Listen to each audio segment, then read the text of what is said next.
Anyone here familiar with Stephen Mather? Not really. Anyone here ever see the Ken Burns documentary on the national parks? I highly recommend it. How many people have been to a national park? How many people think that national parks represent a certain element of the identity of the United States? Right? The Grand Canyon, you know, Yosemite. We can't really separate these things. This was not an idea that came naturally to Americans. This was an idea that John Muir had years ago, and then he finally got the government to build Yellowstone and to set aside parts of Yosemite.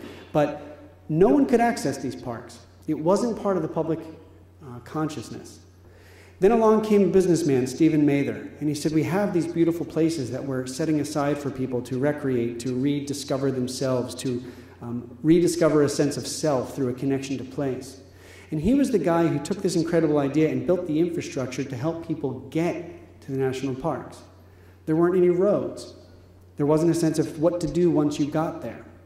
And in watching the Ken Burns documentary, he tells the story of Stephen Mather. And I remember while I was watching it, the hair stood up on the back of my neck, and I got the chills, and I had this really beautiful epiphany. And it dawned on me that what the national parks were to the 20th century, our rural communities and our local economies are going to be for the 21st century. That these ideas that have been circulating out there for a while now, that we need to rethink what we invest in, we need to rethink our values. 40 plus years ago, Martin Luther King, I don't know if any of you are familiar with this quote, he said that if we're to get on the right side of the world revolution, that we as a nation must rapidly begin, how do we say it, the shift from a thing-oriented society to a person-oriented society. That we need a radical revolution of values. As long as machines and computers, profit motives, and property rights are considered more important than people, the giant triplets of racism, militarism, and extreme materialism are incapable of being conquered. He said that 40 plus years ago.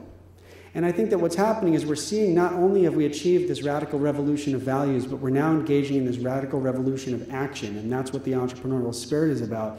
And that's why I think when we look back 100 years from now, or if we take Woody's thing and look every 200 years from now, I envision 200 years from now a group of people sitting around saying, wow, how did it get to be so good? And it'll be those people looking back and saying, well, it finally entered our consciousness and people began finally paving the roads and telling us how to get there. And we're seeing that happen.